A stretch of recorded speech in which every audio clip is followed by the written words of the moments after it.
For a while now, I've wanted to do a piece discussing Zab Judah, specifically about his ongoing health concerns, the likely status of his career moving forward, and I also wanted to look back on all the things he managed to accomplish inside the ring. Zab was a lightning rod for criticism throughout a lot of his career, but he also had some great moments, and he gave boxing fans some awesome memories, both in victory and in defeat, and I felt it was important to take some time to pay tribute to that career.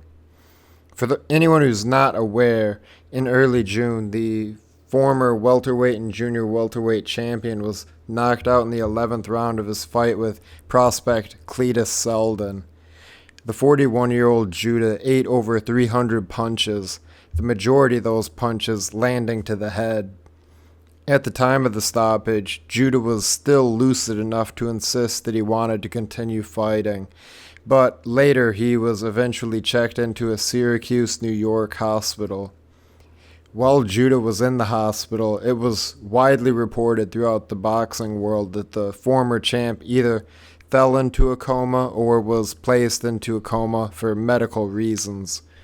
Judah's family wasted no time in pushing back on those reports. They pointed out that he was evidently never comatose. However, while he was hospitalized, it was discovered that he suffered a trauma-induced bleeding on the surface of his brain.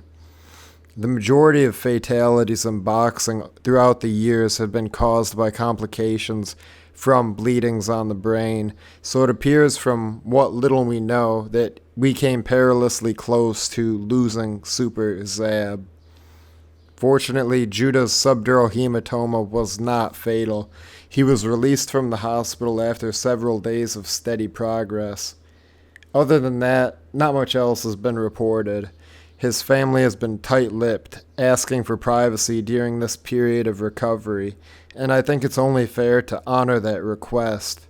But, in light of the grim nature of his injury, I think it's at least germane to discuss his future. On the surface, this should be the end, but actually, the end really should have come years ago. The guy has been fighting too long and taken too much damage before Seldin even landed one of those 300 punches.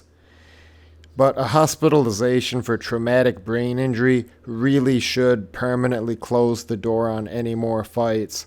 And according to promoter Joe DeGuardia, Judah was already discussing a likely retirement prior to his hospitalization. Still, an official retirement hasn't been announced yet. And this is boxing, where we've seen Oscar Larios, Joe Macy, Sar Amansat, and plenty of other fighters continue to fight after suffering subdural hematomas. We've also seen guys like Michael Katsidis and Wayne McCullough fight on after adverse findings and brain scans. So I think we all have to send our thoughts and prayers to Zab and his family, while also hoping that this is the beginning of a happy, healthy retirement. The fight between Judah and Seldin coincided with induction weekend for the International Boxing Hall of Fame in Canastota, New York. Despite his world titles and a record filled with knockouts, I don't think Judah can expect to be inducted into the Hall of Fame himself. But I do have to say that there are plenty of guys enshrined in Canastota whose careers weren't half as interesting as Zab's, so I felt it was important to take a few minutes to celebrate that career. It was sometimes plagued by bad luck, and other times by failures of focus and self-sabotage. It was a journey with highs and lows, with personal growth and backsliding, with championship wins and knockout losses. Zab was a bit of a modern, pugilistic Odysseus, in that his career ended up feeling like this long, winding, circuitous journey that was filled with hazards and pitfalls. But where Odysseus was trying to get back home to rejoin his family, Zab was mostly just focused on earning enough money to buy his daughter a car. And when I say that, I'm not kidding. Before fighting Joshua Claudia on HBO back in the day, Judah cited the need to finance his daughter's ride as a major motivating factor. That candor was a strange reminder that fighters are human, with human concerns. Zab's admission about the responsibilities of raising a teenage daughter was kind of jarring.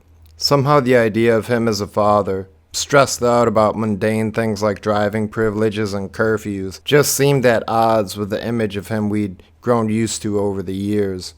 Even though Judah is in his 40s, I still think of him as that insatiably violent young southpaw who snarled and showboated as he cut his way through the contenders on his rise up the ranks. That Zab was pretty much the least dad thing I could imagine.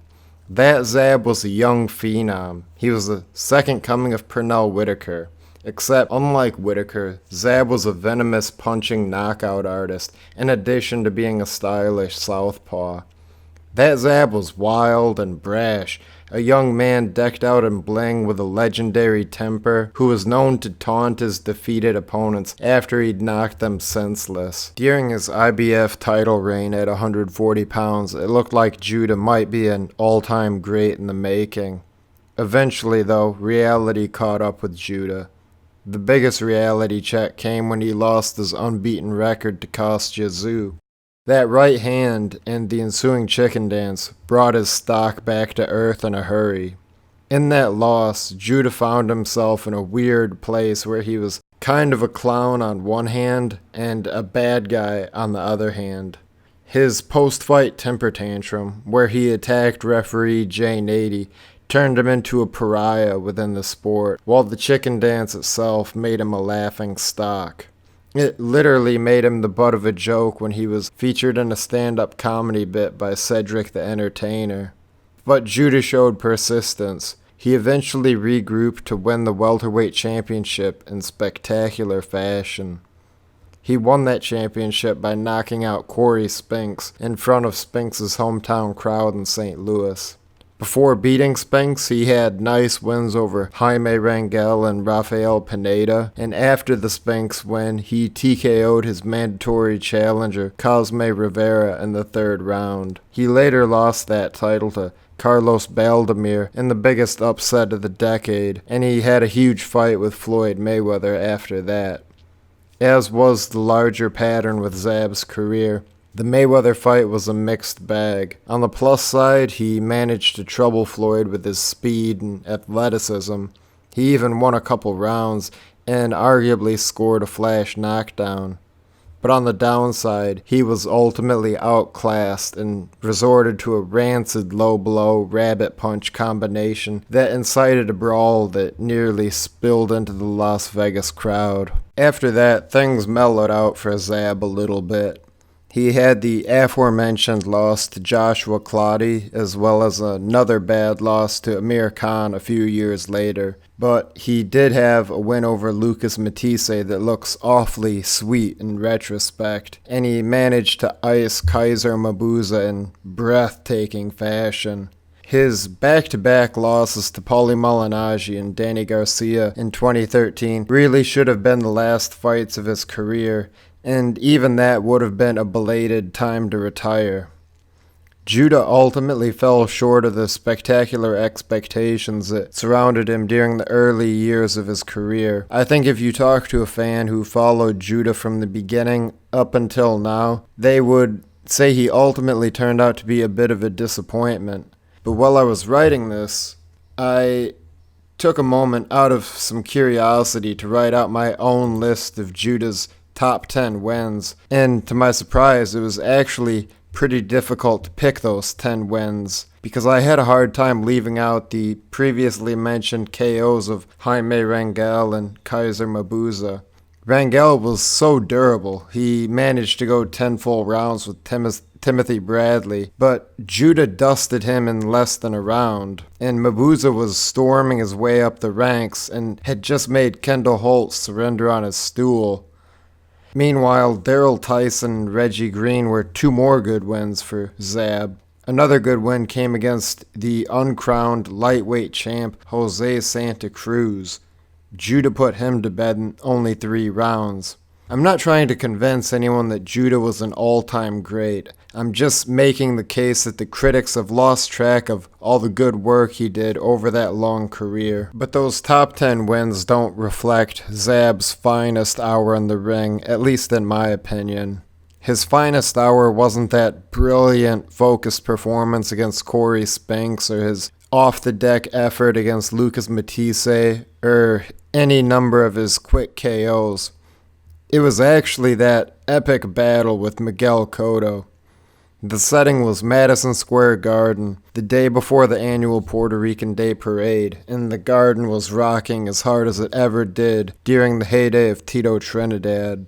It was a night that conjured up the fistic drama of when Bo Jack and Bob Montgomery traded wins in Gotham back during the 1940s. On that night in June 2007, the ring in the garden felt as much like the center of the sporting universe as it had when it was shared by Ali and Frazier on the night of the fight of the century.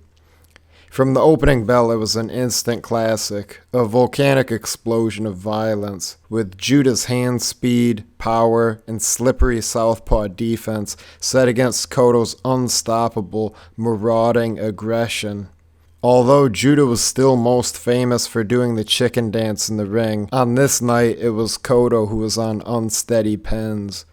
Judah's left uppercut found Cotto's chin flush several times in the early stanzas, slicing up Cotto's face and rocking him to his core. Twice, Cotto had to resort to some rather intentional-looking low blows to buy time for himself to recover. After that early storm, Cotto came roaring back. Since he was having a hard time finding a home for his left hook, his most dangerous weapon, he relied on his ramrod jab and thudding body punches to make up for his deficit in speed. He did a great job of corralling Judah into the ropes, where he could unload with combinations to the midriff. But even along the ropes, Judah landed a number of hurtful-looking power punches. The bout contained a series of momentum shifts, with Judah using slashing counterpunches to stem Cotto's unstoppable aggression. Judah took a knee to get a respite from the onslaught in round 9, and going into the championship rounds, both men were in bad shape. Cotto was a mess, his lower lip sliced open like a Jersey tomato, and his eyebrows were bleeding as well. But Judah was suffering even worse. His face was pounded into a mass of knots and tenderized flesh. Another knockdown of Judah came in round 11, and when Cotto followed up with a barrage of power shots, referee Arthur Mercanti Jr. halted the fight. For Judah, that fight ended in tears in front of his hometown crowd, but it was his greatest effort. For a man who is dogged by the reputation of being a front-runner and an underachiever, against Cotto he summoned all of the courage he needed to match his prodigious talent.